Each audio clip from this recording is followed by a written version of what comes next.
네, 안녕하세요. 반갑습니다. 초등 사이다. 초등교육 전문가 김선호입니다. 자, 우리 초등 학부모님들을 위한 100가지 방안, 오늘 6번째 에피소드를 시작하겠습니다. 마이크를 안 꽂았네요. 일단 그냥 가겠습니다. 아침 시간이 너무 짧아가지고 이게 왜 안 꽂혀지냐.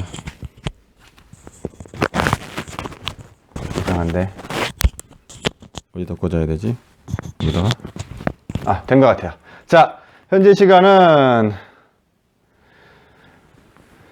5시 16분을 향해 가고 있습니다. 좋습니다.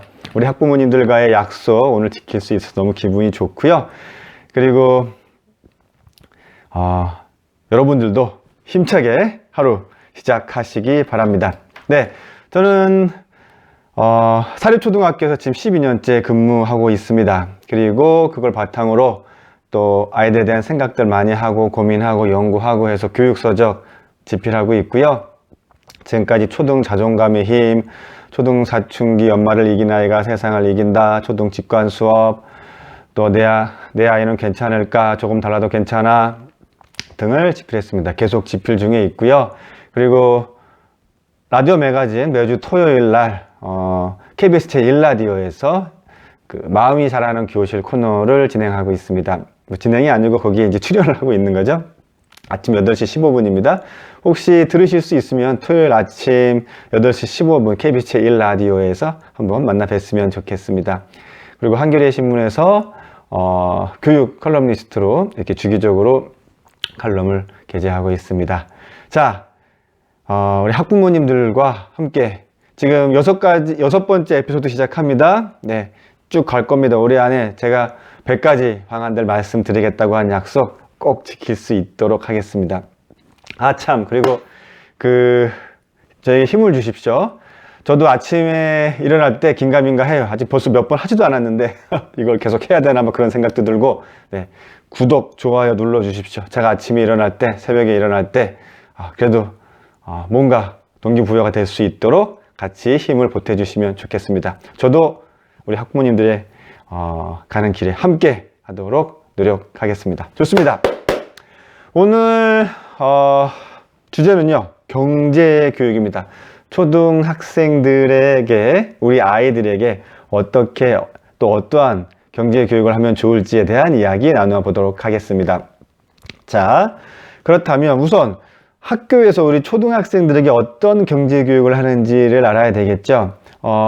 큰 틀은 일단 교과목으로 보면 이제 사회교과에서 주로 다룬다고 할 수 있습니다. 물론 일부 실과교과나 도덕교과에서도 계획적인 생활습관, 또 용돈 사용 그런 부분에 대해서 다룬다고는 할 수 있습니다. 전체적인 비중 면에서는 일단 가장 그나마 많이 다루는 부분은 사회교과라고 할 수 있고요. 전체 수업 내용, 국도, 사수, 과실, 체, 음미, 영 전체 수업 내용에서 보면 이 경제교육에 대한 부분이 그렇게 크다고 할 수는 없어요. 자, 그래도 일단 어떤 내용을 다루는지는 한번 말씀을 드려보겠습니다. 일단 한 4학년, 5학년 그쯤 돼서 경제교육이라는 개념이 들어간다고 보시면 되는데요.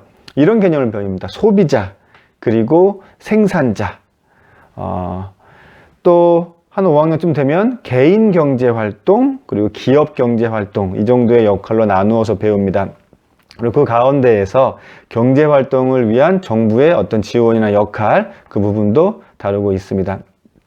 자, 조금 더 구체적으로 초등학생들이 어떤 경제교육을 배우는지 하나 말씀을 드릴게요. 이 사례를 들으면 우리 아이들이 어느 정도 수준에서 경제교육을 배우고 있구나 하는 걸 알 수 있을 겁니다. 자, 물 좀 한 모금 마시고 갈게요. 자, 똘똘이라는 우리 친구가 있었습니다.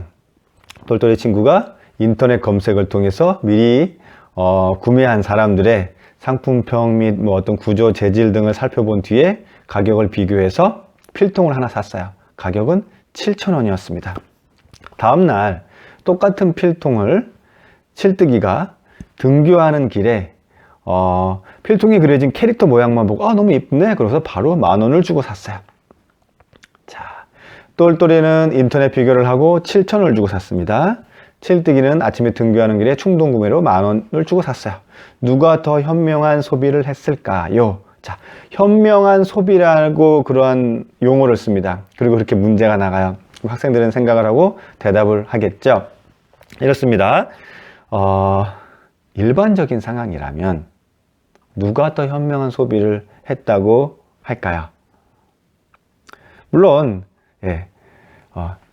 비교 검토하고 7,000원을 주고, 그러니까 3,000원 정도 더 싸게 산 똘똘이가 현명한 소비를 했다고 하겠죠.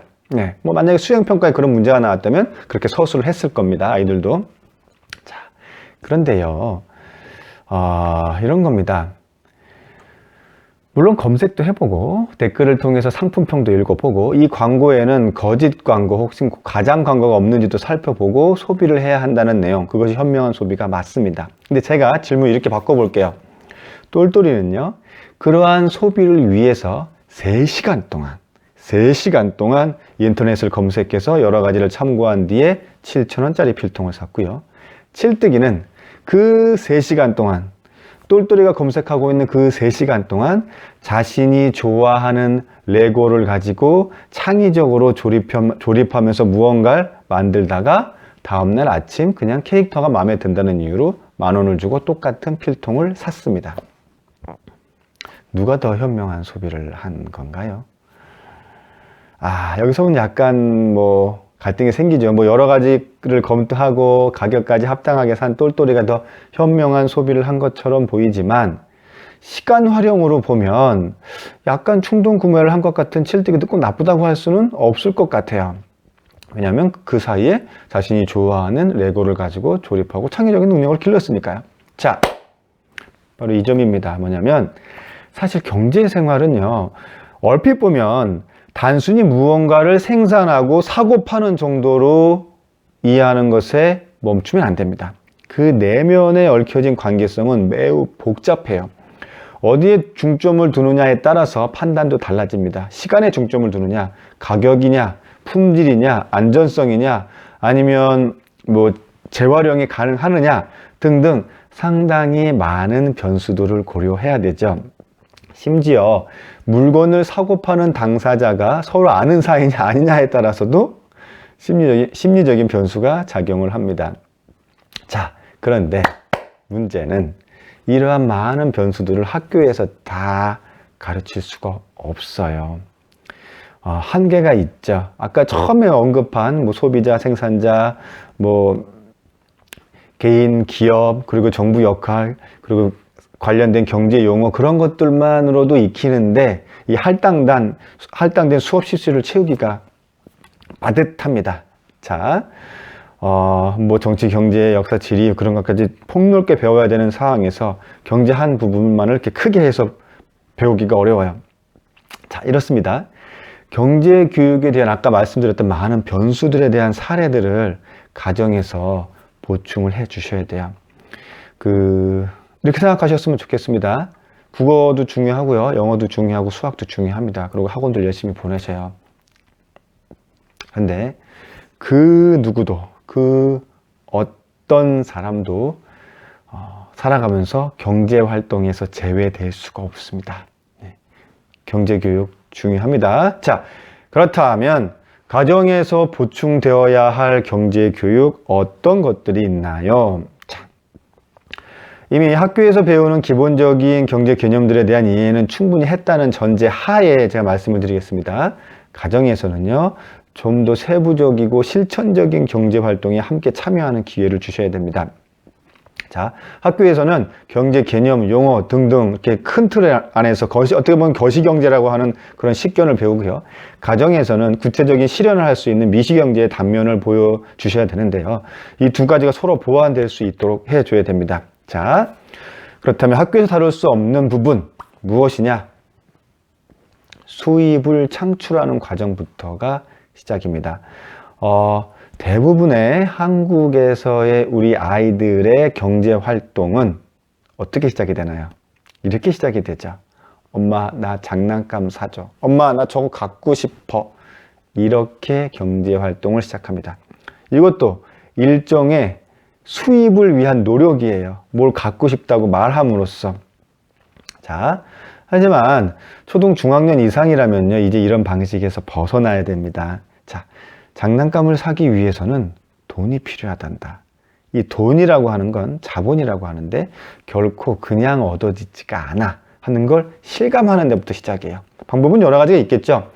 일단 집안일 중 일부를 도와주고 노동의 대가입니다. 그 대가로 돈을 받을 수도 있고요. 또 자신이 가진 물건을 중고장터에 가지고 가서 판매하는 방법도 있습니다. 어린이들이 함께하는 중고장터 사이트 열어보면 많이 있습니다. 인터넷용이 아니라 경제교육을 위해서 지역별로 어디에서 언제 무슨 장터가 열립니다 하는 것들이 있어요. 물론 지금은 코로나 때문에 아마 실행하는 것들 다 멈추었을 겁니다. 하지만 지금 이럴 때 집에 있을 때 가정에서 안 쓰는 물건들 한번 정리를 해보세요. 그리고 한번 리스트도 만들어 보고 한쪽에 잘 모아놨다가 나중에 중고 장터가 열리면 가지고 가서 팔아보자. 그때 팔 때 이거 하나하나당 얼마의 가격을 매기면 좋을지 미리 가격표도 만들어서 그 물건에 붙여놓고 준비를 하고 대기를 하고 있다가 코로나가 끝나고 다시 무슨 강변이든 어디든 해서 어린이 무슨 중고 장터 열리면 같이 손잡고 가서 거기서 돗자리 깔아놓고 한번 팔아보시는 겁니다. 자, 상업적인 활동을 하게 하는 방법. 아까 가정일은 노동의 대가고요. 지금은 중고 장터나 그런 데서 자기가 가지고 있는 물건도 정리해서 팔아보는 건 한번 상업 활동을 하게 되는 거죠. 자, 아니면요. 구체적으로 아이 스스로 직접 물건을 만들어서 파는 방법도 있어요. 이건 자기의 사업이 되겠습니다. 네. 현명한 소비는요, 소비자의 입장이 아니라 생산자의 입장이 되어 봤을 때 자동적으로 생성됩니다. 아, 이 생산하는 과정이 이렇게도 어려운 거였구나. 그리고 내가 생산한 것이 누군가에 의해서 선택되고 그것이 돈으로 바뀔 때까지 그 과정이 얼마나 어렵고 힘든 것이고 또 내가 어느 정도 노력을 기울여서 만들어야 이것이 정말 팔릴 수 있을 정도의 그런 품질과 가치를 가지고 있게 되는구나 하게 되는 것을 알고 그러면 그것은 또 실질적으로 내가 무언가를 소비할 때도 그런 생산자의 마인드에서 신중하게 접근하게 되는 거죠. 자, 좀 간단하게 말씀드리면 초등 아이들이라도 가정에서 생산자의 입장이 되어보는 기회를 주시라는 것 말씀을 드려보고 싶고요. 자, 어린이 경제신문을 보면요. 혹시 보시나요?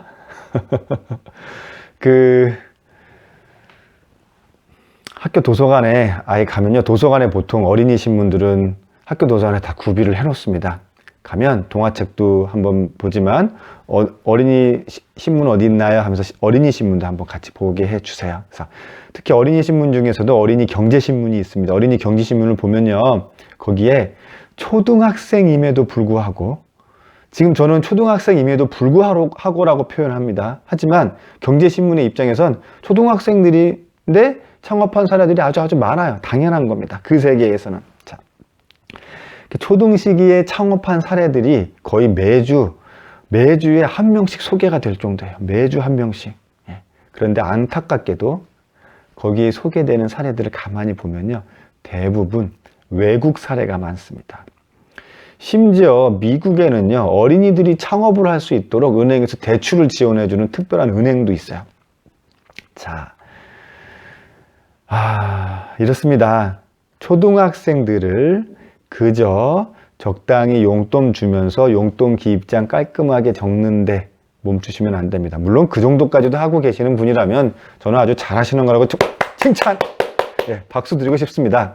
그런데 그들에게도 생산자의 기회를 가정에서 또는 더 좋으면 어떤 학교나 그런 데서도 그런 프로그램을 만들어서 운영해 주면 정말 좋죠.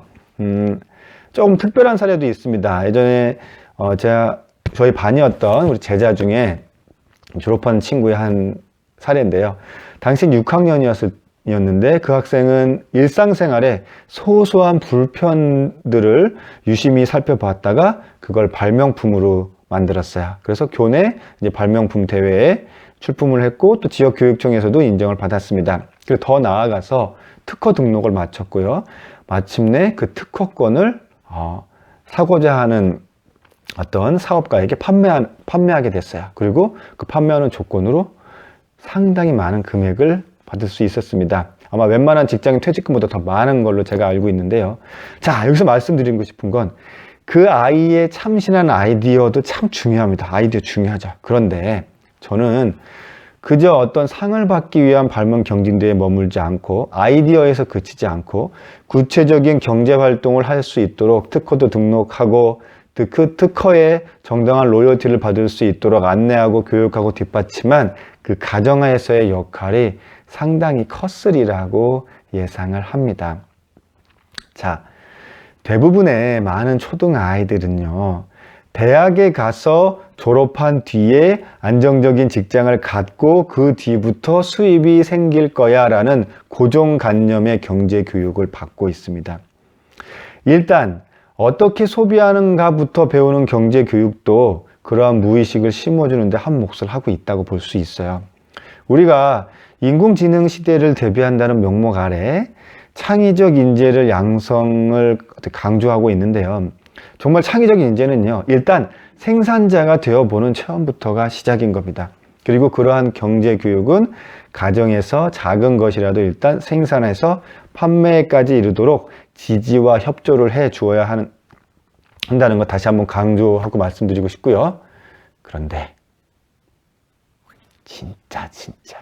진짜 중요한 것이 있습니다. 사실요, 생산자 이상으로 더 중요한 게 있는데요. 이건 초등 경제교육에서 거의 다루고 있지 않는 부분이에요.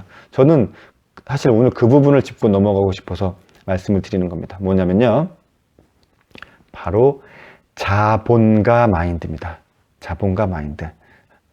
이게 뭐냐, 엄밀히 따지면요, 우리가 물론 학교에서 가르치기에도 생산자와 소비자라고 가르쳐요. 그리고 생산자와 소비자에 의해서 경제가 돌아가고 서로 주고받는 선순환이 이루어진다고 가르칩니다. 그런데 엄밀히 바라보면 사실 생산자와 소비자 그 사이에, 혹은 그 보이지 않는 테두리에, 아니면 뭐 그 위에, 아니면 그 뒤에 자본가의 투자에 의해서 움직이고 있는 겁니다. 자본가가 왕성한 열의를 가지고 또 아이디어를 가지고 있는 생산자에게 자금을 대줍니다. 그리고 생산자가 고품질의 생산품을 만들어내고 소비자는 이를 선택함으로써 순환이 이루어지죠. 결국 자본가의 투자에 의해서 이런 것들이 돌아가고 있어요. 눈앞에 보이는 건 생산자와 소비자만 보이죠. 자, 경제교육의 최종 목표는요, 초등학생들에게도 자본가의 위치에 설 수 있게 하는 걸 가르쳐야 됩니다. 자본가 마인드를 가르쳐야 돼요. 선생님, 좋죠. 자본가 마인드 얼마나 좋습니까? 그게 현실적으로 가능해요? 자본가라면 기본적으로 돈을 가지고 있는 게 자본가인데 아이들이 무슨 돈이 있다고 그런 걸 하고 그런 교육을 어떻게 할 수 있나요? 자, 초등 시기부터 주식 교육이 필요합니다. 주식이라는 게 자신의 소자본을 믿을 만한 생산자에게 투자하는 가장 전형적인 방법입니다. 그리고 실제로 아이들 용돈 정도로 투자할 수 있는 주식들이 많습니다. 물론 그렇다고 뭐 따져보지도 않고 무조건 사면 안 되겠죠. 그래서 경제교육이 자본가 마인드로 필요하다는 거예요. 그리고 주식 교육이 필요하다는 겁니다. 아이들이 자신이 즐겨 사먹는 과자 회사의 주식을 한 주, 두 주 모이게 하는 게 바로 자본가 마인드를 갖게 하는 첫 번째 걸음이고요. 사실 이거는 그냥 제 개인적인 생각이 아닙니다. 저도 배운 거예요. 누구한테 배웠냐면 그 메리츠 자산운용 존리 대표님인데요. 그 우연한 기회에 한번 만나 뵌 적이 있어요. 제가 운영하던 초등교육 나침반 팟캐스트에서 그분의 책 엄마 주식 사주세요를 이제 경제교육원에서 한번 소개한 적이 있는데요. 그걸 계기로 그분 강연에 초청을 받아서 잠시 면담을 했었습니다. 그때 이런 말씀을 하셨어요. 뭐냐면 사실 엄마들 교육하는 것이 훨씬 더 힘들었다. 본인이 강연도 나가고 이것저것에서 교육도 하고 하시는데 엄마들을 교육하는 게 너무 힘들었다. 열심히 가르치긴 하는데 별로 그렇게 효과가 있는 것 같진 않았다. 그냥 듣고만 마는 것 같은데 아이들을 대상으로 주식 교육을 했더니 효과가 훨씬 더 좋았다. 자, 저는 그때 생각했습니다. 아, 초등학생들에게 자본가의 마인드를 갖게 하는 게 현실적으로 가능한 거구나. 자, 간단히 정리 차원에서 말씀드리겠습니다. 친구들이 편의점에서 맛있게 컵라면을 먹는 모습을 보면서 아, 저 컵라면 회사에 이번 추석에 받은 용돈을 투자해야 되겠다 하는 그런 자본가 마인드로 자녀를 키우셨으면 좋겠습니다. 바로 그 순간 진짜 경제교육이 시작되는 거고 이미 완성되는 거라고 말씀을 드리고 싶고요. 이렇습니다. 네. 우리 아이들이 어떤 꿈과 희망, 열정, 노력을 갖고 살고 자신의 어떤 성취감을 이루는 거 좋습니다. 꼭 그렇게 되기를 바라요. 그래서 이 방송, 이 채널도 운영하는 거고요. 또 우리 학부모님들도 그런 마음으로 무언가 하나라도 내가 부모로서 더 배워보고자, 그리고 김선호 선생님이 초등사이다에서 일단 100가지 방언을 마련한다는데 그 100가지 교육 중에 무엇인지 뭐 출퇴근하시면서 들으실 수도 있고 아니면 밤에 짬짬이 들으실 수도 있고 일단 저도 최선을 다해서 말씀을 드리겠습니다. 자, 우리 아이들 그러한 성취감을 누리면서 살면서 동시에 경제적으로 힘들게 살지 않았으면 좋겠습니다. 그래서 이 부분 말씀드리고요. 힘들게 사는 게 아니라 자본가로서 투자하고 오히려 어려운 사람들도 더 도와줄 수 있고 자신의 역할 당당히 경제적 사회적 위치에서 어느 정도 든든한 위치에 가 있기를 간절히 바라고 희망합니다. 그리고 이 짧은 방송이지만 이것이 우리 학부모님들의 마음에 어떤 조그만 변화라도 생기고 동기가 되었으면 좋겠습니다. 오늘 하루도 심차게 시작하시고요. 자, 보겠습니다. 5시 37분입니다. 자, 다시 한번 달려가겠습니다. 저는 또 간단하게 편집해서 아침 9시에 예약으로 올려놓겠습니다. 같이 보시고요. 아까 말씀드렸죠? 구독, 좋아요 눌러주십시오. 제가 이 100가지의 방법을 완주하는데 학부모님들도 함께 힘을 실어 주시고요. 저도 학부모님들의 자녀 교육에 함께 힘을 실어 드리겠습니다. 감사합니다. 좋은 하루 되세요. 하나 둘 셋, 하나 둘 셋, 하나 둘 셋, 하나 둘 셋, 하나 둘 셋, 하나 둘 셋, 하나 둘 셋, 하나 둘 셋, 하나 둘 셋, 하나 둘 셋, 하나 둘 셋, 하나 둘 셋, 하나 둘 셋, 하나 둘 셋, 하나 둘 셋, 하나 둘 셋. 마침